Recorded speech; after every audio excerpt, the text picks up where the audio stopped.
Karisma ada nggak? Ada. Boleh ketemu nggak? Boleh silakan.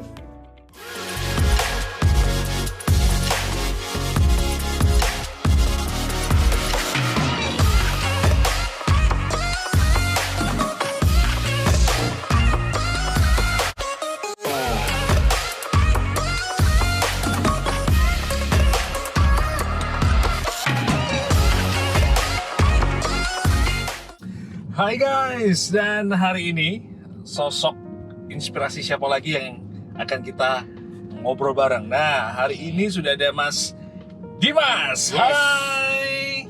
Halo. Nah, Assalamualaikum. waalaikumsalam. Mau ngobrol di sini boleh. Di sini kalau mau nyapa langsung, karena saya tahu Mas Dimas ini Apa? pekerjaannya banyak banget. Amin. Semua bisa dikerjakan. Amin. Mas Dimas, Banyakan kamu tapi.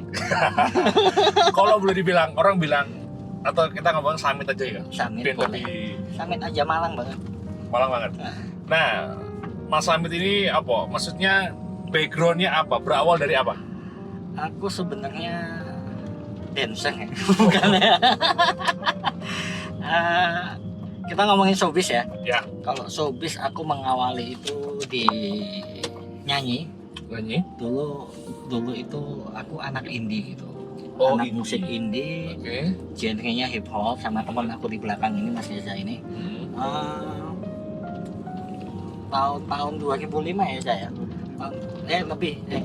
Bukan 2003 kita udah mulai. Zaman itu aku udah punya album kan. 2000? 2003. 2003. 2003. Apa nama albumnya? Nama albumnya itu hashtag 1 ya. Nama grupnya itu TDMC itu. Ada ininya hari ini, covernya, gambarnya masih ada. Kita masukin di sini kalau misalkan masih ada. Coba nanti tak cariin ya. Insya Allah ada sih ya. Nah, terus kemudian Mas Dimas itu jadi mengawali 2005 itu udah nyanyi.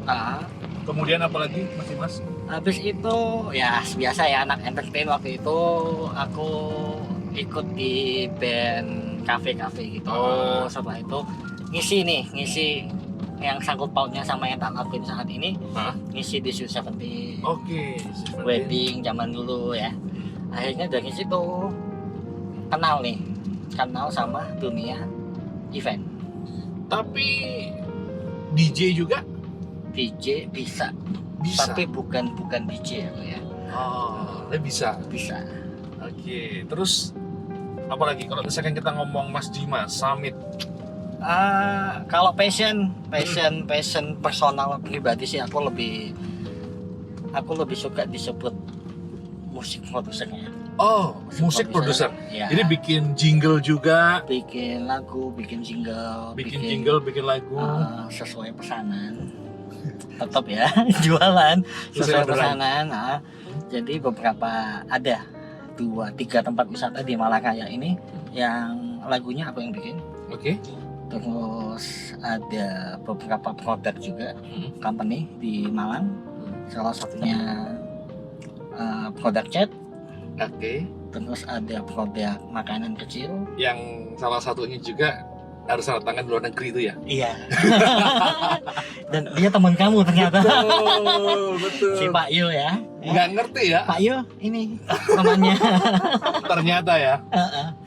Pak Yo itu di Singapura, dia klienku dari luar kota ya.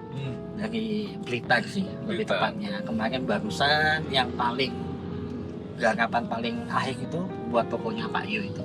Oke, jadi apapun bisa dikerjakan oleh Mas Amin. Dimas. Amin. Nah, kalau saya mengenal Mas Dimas beberapa tahun ini adalah CEO, founder dari The Great Larasati. Iya. Oke, nah kalau kita melihat WO tersebut itu, waduh, itu event yang mau dibikin yang apa, mau bikin yang apa, semua bisa. Amin. Iya. Dan kondisi hari-hari ini, kondisi orang semua lagi pandemi, The Great Larasati masih bekerja. Iya. Sama Karisma WO juga masih pakai. Saya bilang ini sebuah berkah ya Mas Dimas ya. Iya, pastinya. Sebuah berkah yang mungkin banyak orang di luar sana yang untuk hari ini untuk pekerjaan itu susah, namun kita ada pekerjaan yang terus datang ya. Amin. Ya, kita ngomongin WO nih ya. Ya. Kita ngomongin WO di masa pandemi ini. Sebenarnya kita WO itu lebih sebenarnya kita adalah jawaban ya, Kak Isma ya. Ya. Kita adalah jawaban buat calon-calon klien kita yang bingung nih sama protokol kesehatan, Betul. sama perizinan, Betul. sama apa ya, sama tata cara di new normal ini seperti apa. Sebenarnya jawabannya itu ada di WO. Gitu. Terutama di Dekit Larasati sama Karisma WO sih ya. Kalau yang lain jangan dulu deh, kedua itu aja dulu. Dan misalkan ada orang tanya, Ah. sepenting apakah WO untuk sebuah wedding? Aku menjawab bukan berdasar karena kita profesinya WO, enggak Ya. sama sekali, cuma satu, masa pandemi tentu saja ya. Ya. Dan kita itu servis, di bidang servis, seseorang meng-hire jasa kita Ya. dan kita yang akan sebagai plannernya dan sebagai eksekutornya. Jadi kita ingin mempermudah klien-klien kita supaya waktu acara ini udah duduk anteng, diam, semuanya sudah terpenuhi, dan istilahnya tinggal menikmati acara aja. Kalau kita bilang istilahnya kalau ada WO, klien dan keluarga kita tinggal bawa badan, Tinggal bawa badan karena semua sudah disiapkan. dan bawa kesehatan. Itu yang paling Kesehatan. penting ya kan? Mas Dimas, ketika pandemi kan berawal awal tahun 2020, Maret, Februari, Maret, April itu adalah masa-masa susah ya. Ketika kita ngomong dunia entertain, Nggak boleh nangis ya. WO, bahkan yang postpone, Iya, banyak yang banget. ke-pending banyak banget. Hmm. Dan akhirnya Mas Dimas punya sebuah pemikiran bahwa ini semua harus dituangkan dalam legalitas. Iya, jadi kebetulan saya juga salah satu yang ngalamin banget. Ya, gimana kondisi waktu itu? Cukup memprihatinkan. Jadi ada beberapa klien yang bisa memahami, ada beberapa klien yang tidak bisa memahami, dan itu saya nggak ada masalah sama sekali ya. Namanya juga orang hajatan ini kan istilahnya duit gede ya. Betul. Nah, duit gede ini saya juga sebagai WO itu tidak hanya memposisikan sebagai orang yang digunakan jasanya, Ya. tapi juga berusaha menempatkan diri sebagai anggota keluarga dari Ya. klien saya itu. Ya. Jadi saat ada klien yang tidak bisa memahami, ya mau tidak mau kita harus memfasilitasi. Ya. Ada beberapa klien yang banyak klien ya, beberapa yang minta uangnya kembali dengan syarat atau tanpa syarat atau tanpa nego, ada yang Dan bisa dinego. Gitu. Kebijakannya waktu itu dengan Dekret Larasati adalah Kita menjembatani, yang jelas. Ya. Kita menjembatani bahwa ada beberapa vendor yang bisa mengembalikan, ada yang tidak bisa. Yang itu jelas tugasku sebagai WO adalah Ya. mengkomunikasikan itu tadi. Soalnya beberapa teman-teman kita nih pasti, aduh Pak nggak bisa balik Pak, ya. aduh Pak begini Pak, Kalau- aduh Pak begitu. Kalau saya boleh sedikit ngobrol ya Mas Dimas ya. Iya, Dengan masa pandemi itu adalah dilakukan atau dialami oleh seluruh orang semuanya. di Indonesia maupun di dunia. Bahkan kalau kita dunia entertain ketika dipospon atau pembatalan sebagaimana waktu-waktu itu ya, kita tuh hidup dari DP sebetulnya. Pada saat itu ya, Betul kan? iya. Kita Kita hidup hidup dari down dari payment. DP Iya. malah. Nah, ketika DP itu ditarik atau DP itu harus ya memang itu menjadi sebuah apa ya, bisa dibilang Ya, tapi itu ini buat aku ya, Ya. itu hanya klien juga tau nggak? betul. Ya nggak, kita nggak bisa serta-merta oke DP nggak bisa balik, nggak boleh sebenarnya. Berarti ada kebijakan khusus ya. Iya, itu dia kenapa sebelum pandemi pun aku juga sama kamu. Sebelum pandemi pun, Iya. jadi saya Dekit Larasati itu jauh sebelum pandemi kita udah kerjasama ya, Ya, Kak Isma baik, ya. baik. Jadi Mas Kagisma, as you know, dia juga MC, punya WO, notaris juga. Jadi saya memanfaatkan, jujur aja, saya memanfaatkan jasanya Mas Kagisma nih, gitu, untuk bukan hanya untuk mengamankan saya, tapi mengamankan klien-klien saya juga. seperti itu. Jadi dengan adanya perjanjian artinya segala sesuatu itu tertulis. Iya, Dan ya kita dengan perjanjian itu kepingin iya, yang terbaik buat semuanya. yang terbaik buat semua. Nah, kalau saya ngobrol lagi dengan Mas Dimas, The Great Larasati, kemudian dengan konsep-konsepnya, bahkan yang hari ini tidak hanya CEO, founder dari The Great Larasati, namun sekarang sudah mulai merambah ke kafe-kafe, sudah Iya. mulai ke space, Ah, ke ruang yang iya, yang lain. yang lain. Ke dunia yang lain. Apa yang dipikirkan? Apakah dari pekerjaan WO kan harus sudah follow up klien yang menyita waktu? Itu kan sudah cukup banyak pekerjaan masih Mas. Satu sih ya, saya emang nggak bisa diam, Mas Agisma. Oke. Jadi ini berkah juga, berkah dari ngomongin skill kayaknya sombong banget nggak ya, tapi berkah dari kemampuanku bisa mengolah sesuatu dari dunia event nih, gitu ya. Nah, oke. Itu ternyata bisa loh diaplikasikan di bidang yang lain. Oh, Di bidang yang lain. Satu, kebetulan kan lagi jalan untuk ngurusin sebuah kafe, Iya. kan ya. Di sebuah kafe ini saya dan tim saya itu yang dilakukan apa? ada banyak sih sebenarnya servisnya ya. Jadi mungkin kayaknya nanti di sini ada nomor telepon, nanti tinggal dihubungin aja di sini. Jasa-jasa kita apa aja. Langsung dapat. Jadi ini sih apa ya? Memanage juga gitu. Ada yang mulai dari nol. Ada. Jadi benar-benar masih tanah nih atau Ya. bangunannya belum Ya. jadi.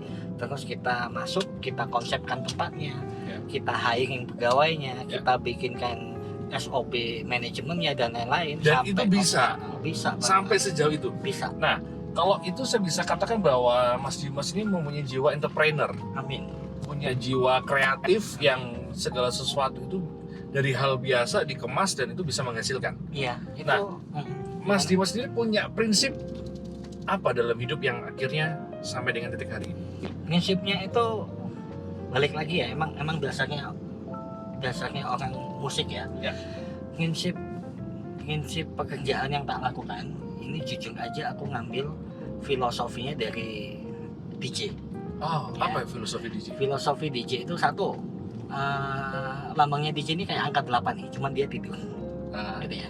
Di situ kan itu nyambung ya, angka 8 itu nyambung. Filosofinya satu, di situ saya pengen hidup saya selalu nyambung, selalu berjalan. Ya. Hidup ini juga termasuk bisnis, juga Ya. termasuk segala macam. Ya. Oke, maaf belok tadi netizen, nggak takut. Yang kedua, filosofinya DJ ini kata saya ya. Ya. DJ itu membuat sebuah lagu enak, dijadikan jauh lebih enak karena dia kan di mix gitu ya. Ya. Nah, itu juga salah satu filosofi yang tak pegang di dunia bisnis yang sedang saya lakuin gitu. Jadi kita nggak sekedar melulu itu oke, bisnis itu begini stepnya, modal sekian, jalannya seperti ini, SOP-nya begini, enggak. Cuma kita butuh personal touch dari foundernya, dari tim yang ada di dalamnya, itu harus ada feel-nya juga. Dan kebetulan kan tim saya emang berisi sama orang-orang kreatif yang oke ya, yang oke banget.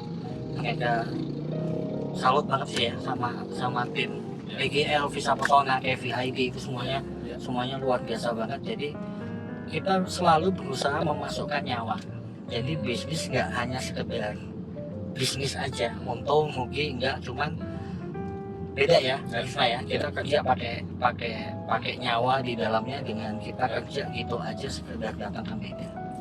Mas dengan berbagai pekerjaan itu tadi banyak sekali. Ada nggak pernah rasa takut gagal, kemudian terkendala modal? Karena kan orang bisnis mesti tanya, aku nggak bisa jalan, karena nggak punya modal, aku nggak punya apa-apa. Oke, tak kasih bocoran sih ya. Jadi dulu saya sangat takut untuk memulai sesuatu, tapi kita lihat dulu bisnis apa yang mau kita gapai ya. Tapi jelas juga kita mesti tahu nih potensi kita apa ya kan. Bisnis yang tak geluti adalah jasa ya. Jadi aku tanya dulu sama diriku sendiri, apakah aku bisa nih melakukan bisnis jasa kan macam-macam ya. Jasa yang sedang tak lakukan ini kan tentang pelayanan terhadap klien itu, aku ada nggak di situ gitu loh. Kalau memang ada, waktu itu aku belum punya karisma sama sekali ya. Jadi buat sebagai catatan, di dunia event pun aku dulu bukan orang yang bisa meladeni gitu, bukan orang yang bisa meladeni. Cuma beberapa saat aku memutuskan untuk keluar nih dari sebuah bank BUMN, aku di situ kan belajar nih waktu di bank nih, ketemu orang seperti ini, terus asking to myself bahwa oke, kayaknya aku udah waktunya buat melakukan sesuatu buat diriku sendiri. Itu awalnya takut, cuman itu tadi tak gali potensiku sampai di mana, dan ternyata bisa. Dan waktu itu ada tekanan sih, harus bisa ya, memang ya, kita harus bisa maju. Tentang modal dan lain-lain itu aku bilang ya pasti butuh modal gitu ya. Cuman tentang nominal atau segala macam itu semuanya bisa disiasati. Jadi modal bukan akhir dari segalanya. Yang penting kemauan. Nah, kalau saya melihat Mas Dimas lagi, ini sosok yang luar biasa, pekerja keras. Dia seorang family man. Dia punya istri yang luar biasa. Boleh tangkap dong? Boleh banget. Istrinya siapa namanya? Ini tak masukin fotonya boleh ya? Istriku tuh sangat mengidolakan kamu. Ya. Seperti apa? Ini. Nah, ini istrinya. Nah, Mbak Sari. Iya. Kenal di mana? Boleh dong. Kan belum ada yang ngangkat Dimas, orang tahu pekerjaannya Dimas, karyanya. Istri dan keluarga belum ada nih.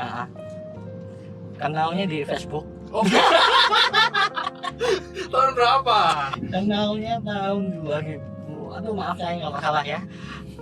2015, 2016. Kenalnya di Facebook. Oke, terus Facebook, biasa lah cowok tuh. Cowok. DM. Oke, yang bikin tertarik waktu itu, seru nih ngomong pasangan nih. Aduh, kita bisa skip nggak? Kita salah ngomong. Bisa panjang nanti. Ya jelas personalnya ya. My wife, I love you. Maaf. Bohong ya kalau cowok nggak lihat fisik, bohong. Ya. Satu fisik, kedua janjian ketemu. Terus baru pertama kali ketemu nih aku udah pegang-pegang. Udah pegang-pegang kayak gitu. Udah stick gitu Pak. Bikin thumbnail. Baru ketemu udah berani pegang-pegang. Ya, nggak tahu ya. Yang jelas personalitinya juga sangat-sangat Mas, aku mau ngomong, duniamu kan deket dengan dunia model, basic model kan. Ya, model cincin. Nah, banyak dengan cewek-cewek, bahkan kalau kita ngomong di Larasati hari ini krunya nih anak-anak model semua, mau cowok mau cewek, semua model, ownernya aja model. Nah, pasangan gimana waktu itu? Awal-awal pacaran itu melihat sosok, wah ini Dimas sih apakah bener-bener setia apa enggak? Karena semuanya tuh banyak cewek-cewek dunia kerja kita.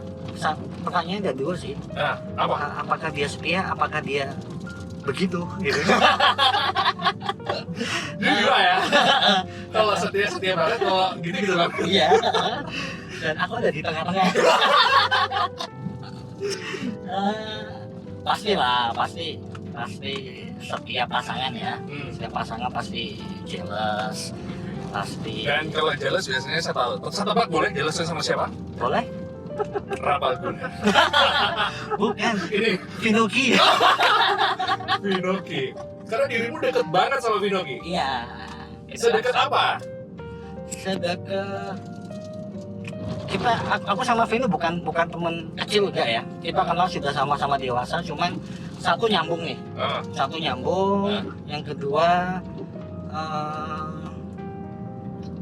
nggak tahu, aku selama ini punya sahabat itu juga pasti ada di golongan habaib gitu. Oh. Gitu. Jadi oke sih. Jadi sangat-sangat nyambung, kita saling isi kalau sama Vino ini. Bukannya sama istriku nggak saling isi ya, cuman sama Vino saling isi. Nah, Cocok. anak-anak kru kamu tuh dekat sama siapa? Yang kayak ada Palguna, terus yang sering tidur di rumah. Yang sering tidur di rumah. Yang sering tidur di rumah yang Oh, iya. istri nggak ada. Loh, Bahaya gitu. Alhamdulillah sih sampai saat ini semuanya comfort ya, sama gimana aku membentuk lingkungan Ya, pekerjaan di Tim. TGL seperti apa. Timbok. Nggak ada perbedaan sih sebenarnya. Jadi semuanya dekat sama aku, semuanya juga dekat sama istriku, semuanya hormat sama istriku. Ya. Kuncinya kalau di tim kan memang itu tadi ya, kita saling isi, terus respect satu sama lain, terus bebas sih anak-anak mau berpendapat atau gimana, ada ide-ide selalu nggak ada masalah buat aku. Yang jelas kalau balik ke jelas tadi sih, ya awal istriku pasti bingung ya. Ini sedikit klarifikasi sayang ya. Resiko Soalnya, cowoknya ganteng, suaminya ganteng, public figure. Resiko.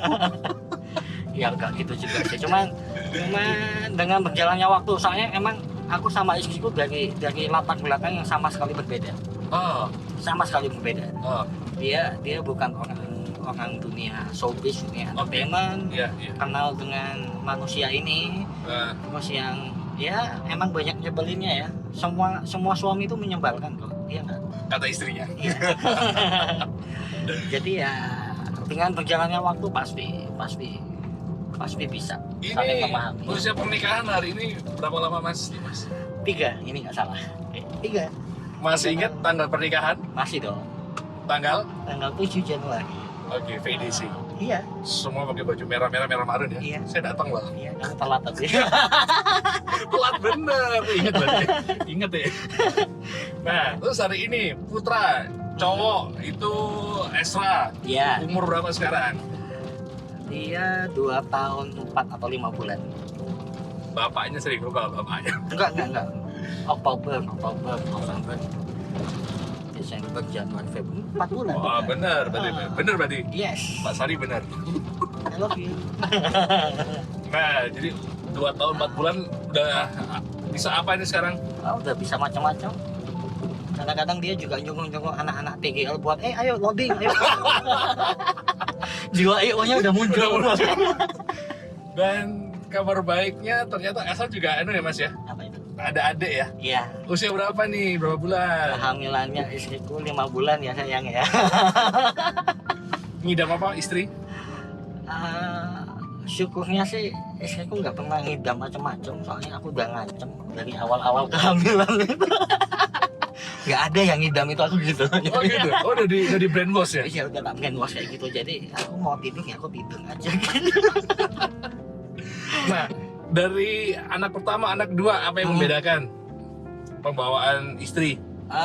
Sampai sejauh ini pembawaannya masih sama. Jadi semoga laki-laki lagi, oke? Oh, belum tahu ya? Belum tahu. Ini nanti sore mau USG lagi. Oke. Semoga yang kali ini USG bisa kelihatan. Amin. Sehat semua. Mas Dimas, Yes. sebelum kita mengakhiri perbincangan ini kan apa istilahnya pandemi seperti ini ataupun yang nonton adalah anak-anak muda yang ingin Mau menikah. berjiwa usaha, Berjiwa-usaha. Ya. mau menikah juga, boleh kita jualan. Kita jualan, ya benar. Silakan. Oke. Kalau buat teman-teman yang mau memulai usaha, Ya. Yakin dulu, yang jelas ketahui dulu apa potensinya kamu.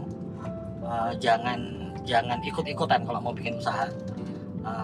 Oke, aku pengen bikin kafe karena lagi banyak kafe nih. Ya. Gitu. Jangan alasan itu yang Ya. di apa namanya? Dijadikan alasan. Ya.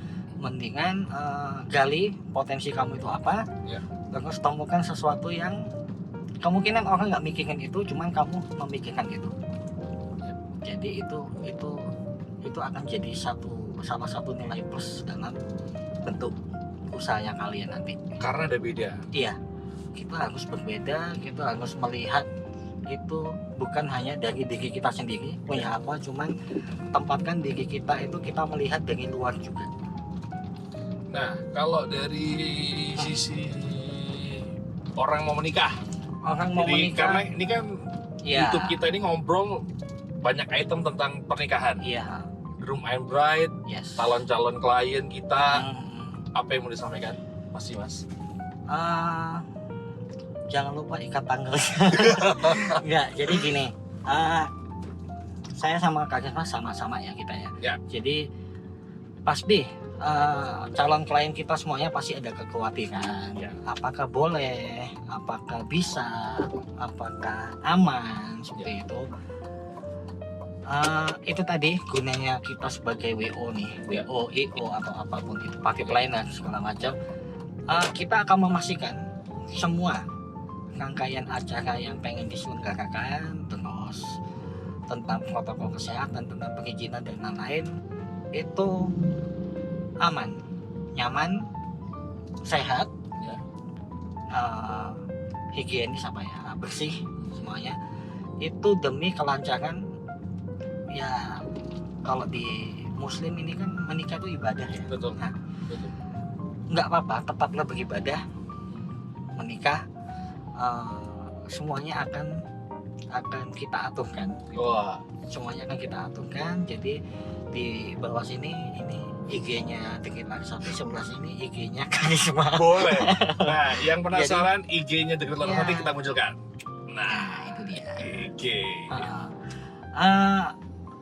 Ragu, iya, yang jelas kayaknya siapapun nanti jasa yang akan digunakan, tanyakan secara detail apa yang didapatkan oleh kamu, apa yang akan dilakukan sama penyedia jasa itu, dan bagaimana perjanjiannya. Karena kita pandemi ini ya, nanti tiba-tiba Pak Jokowi bilang nggak boleh A, nggak boleh B gitu ya kan. Jadi di perjanjian harus Jelas. sama-sama jelas dan sama-sama kuat. Siap, Gitu sih. Mas Dimas. Terima kasih banyak hari ini. Sama-sama. Kita udah ngobrol. Jadi kalau penasaran mau lihat IG-nya langsung di scroll Mm-mm. Deket Larasati. Yes. Event-eventnya seperti apa? Bagus-bagus. Fantastis. Sangat Oke, sehat. sehat semuanya. Salam sehat Berkarya semuanya. terus. Yes. Luar biasa Mas Dimas. Thank you. Sampai Kamu jumpa juga, lagi Kak kita. Risma. Makasih Thank you. banyak.